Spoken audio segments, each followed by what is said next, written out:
O, eto, mga kababayan. Eto na yung sunod nating pag-uusapan. Ano nga ba yung sunod?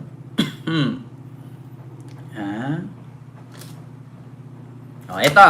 Sunod mga kababayan. Pulong Duterte.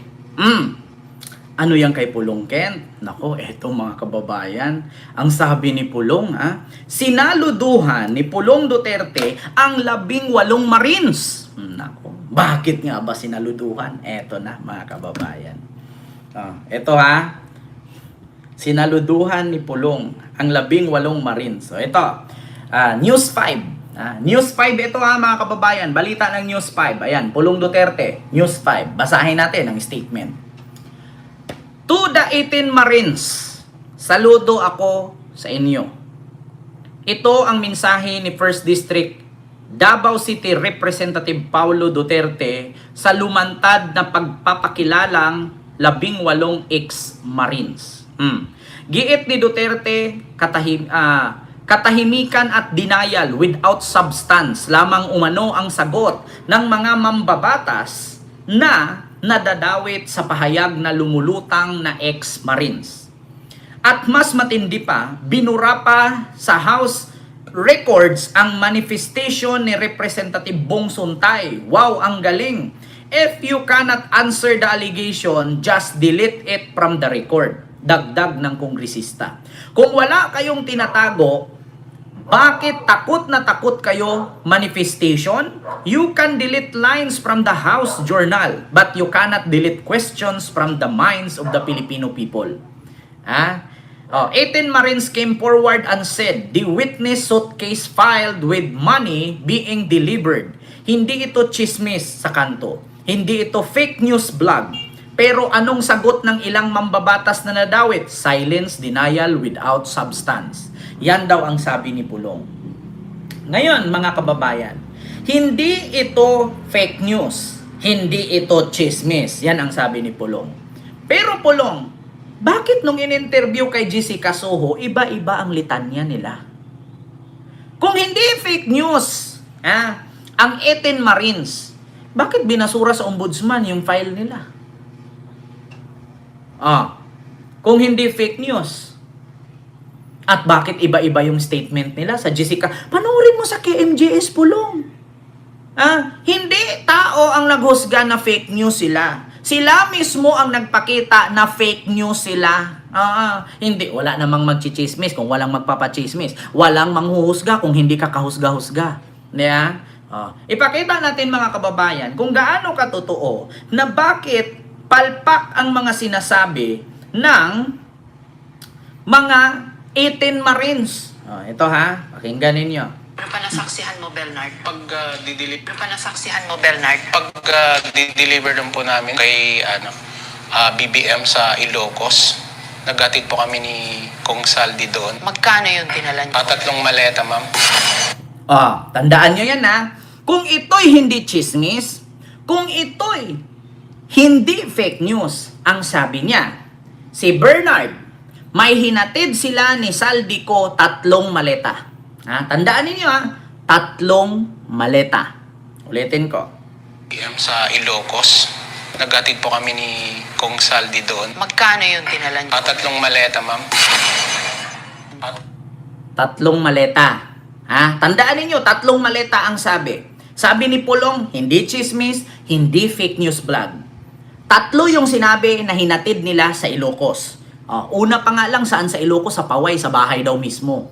Ang bahay nila BBM nasa Lawag, nasa Batak. Wala sa Paway. Doon pa nga lang fake news ni. 3 maleta. Pakinggan. 3 maleta, ma'am. A few moments later. Meron din po kami sa Ilocos kasama po si Kong Saldi. Ilang maleta po yung nag-deliver sa Forbes at saka sa Ilocos? Yung sa Ilocos po ay sa 5 maleta po. 5 maleta. Kita nyo? Ngayon, Pulong, paano mo sabihin hindi fake news, hindi chismis? Sa interview ni Eden Santos ng Net25, 5 maleta deliver sa Ilocos. Sa interview ng GMA ni Jessica Soho, 3 maleta na lang. So, nasaan yung 2? Naiwan sa helicopter? 5 ang dinliver sa Ilocos. Pagdating sa GMA, 3 na lang. So, ano yun? Iniwan yung 2 maleta sa helicopter?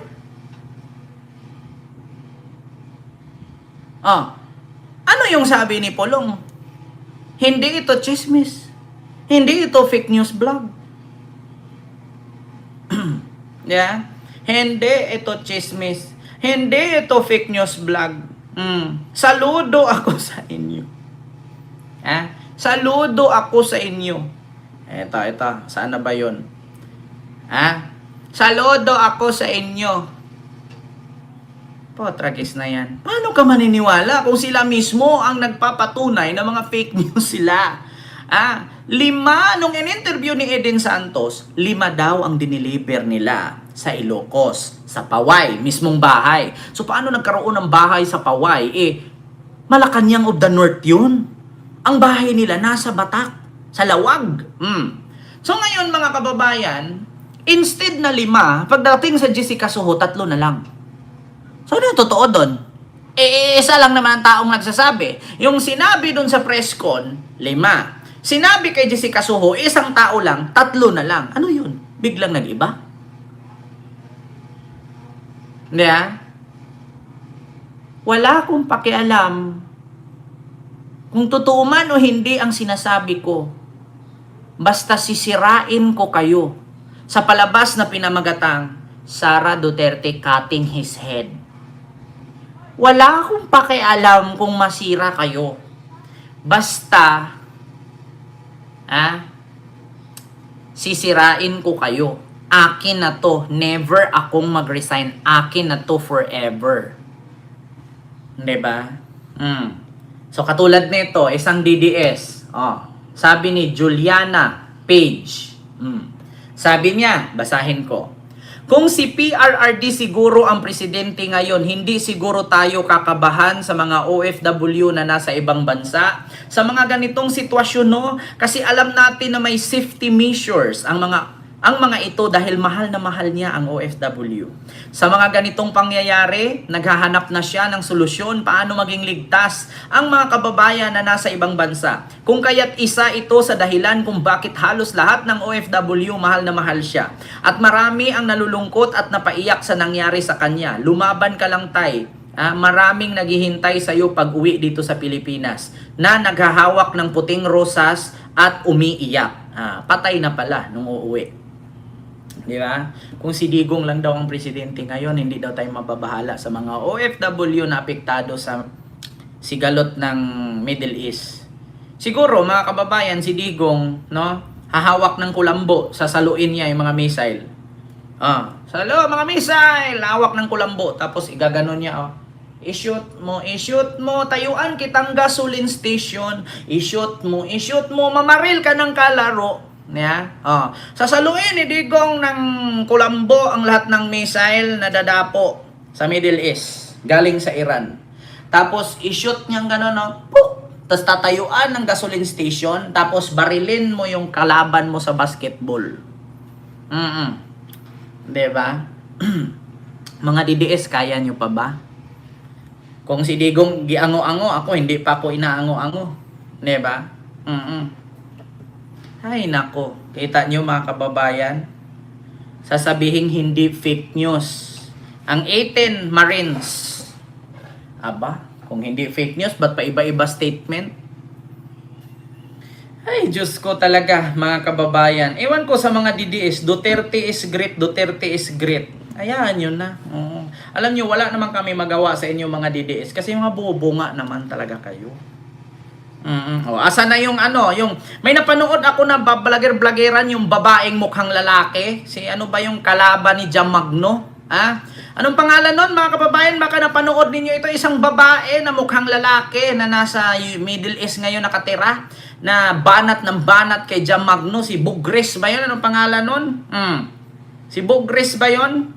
Sabi niya kay BBM, Gayabag-yabag ka lang, BBM. Sabi niya, puro ka-announce dyan na wala pang namatay. Puro ka-announce dyan na wala pang ganito, ganyan, ganon. Oh, bakit wala pang tulong? Wala man lang number na binigay mo sa amin para makapagtawag. Bakit kay BBM kayo hihingi ng tulong, di ba? Di ba ang sinuportahan niyo si Sara? Doon kay Sara manghingi ng number. Na nagyaw-yaw siya, sabi niya. Ang tagal-tagal, sana nagbigay ka na ng number para contact namin, ang dapat namin kontakin kung anytime na mag-evacuate kami, makapag-evacuate kami, wala kang ginagawa, bangag ka na presidente. Adik ka talaga, sabing ganon. Bakit kay BBM ka hihingi ng tulong? Di ba si Sara ang presidente mo? Di ba? Bakit ka manghingi ng tulong? Di ba adik ang presidente natin, di ba bangag? Yan nga sabi ko sa inyo mga DDS, na kapag ka mo natamaan ng missile dyan sa Middle East, wag na lang kayong huminga. Pag andyan na yung missile bumagsak, gano'n na lang kayo, Gano'n na lang kayo. Bakit? Wala naman kayong mahingian tulong kasi 'di ba, ang presidente natin bangag.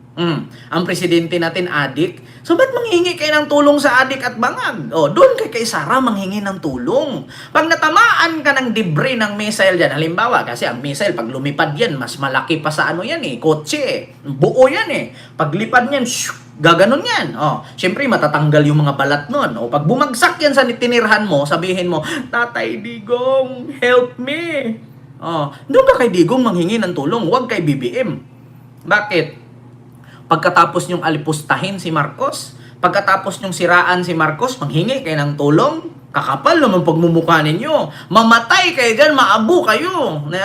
Doon kay Sara manghingi. Di ba si Sara ang pinapaniwalaan nilo presidente? Bakit kay Marcos kayo manghingi ng tulong? Ito si Bob Grace ba yun? Nako, dako lang na emong, dako kay kagnawong mo. Babae, bakla ba yun? Babae. Ang laki ng mukha niya, parang lalaki. Diyos ko naman, Bogres. Sa pangalan mo pa lang. Hindi na kayo magtaka. Puro kay batiko sa presidente. Alam nyo, may kakilala pa naman ako, yung kapitbahay namin sa Mindanao. Apaka-arte. Ayaw na nga daw niya umuwi ng Pilipinas pag kumain daw siya ng ginamos, nangangati. Sinabihan pa ni mama, karte-arte mo, bilat mo nga lang yung puhunan mo, kaya napunta ka dyan, tapos ngayon hindi ka nakakain ng ginamos. Diba? Maraming ganyan sa probinsya, sa Mindanao, maraming ganyan. Yung nakapag-asawa ka ng kano, tapos kung maka-abroad ka na, ang yayabang mo na, diba? Hindi na uuwi ng Pilipinas, hindi nakakain ng tuyo, hindi nakakain ng ginamos. Diba? Apaka-arte. Akala mo naman hindi bilat ang ginamit para mapadpad dyan Kung wala kang bilat, dadalhin ka ba dyan? Nakita nyo yung babae sa Siargao? Na nagpapatong na ng red horse sa ulo, sasakay na ng skateboard para mapansin lang ng apam at madala sa snow. Diba? Kita nyo, yung babae sa Siargao, sumakay ng skateboard, pinatungan na ng red horse yung ulo para mapansin lang ng apam, para mabitbit sa snow.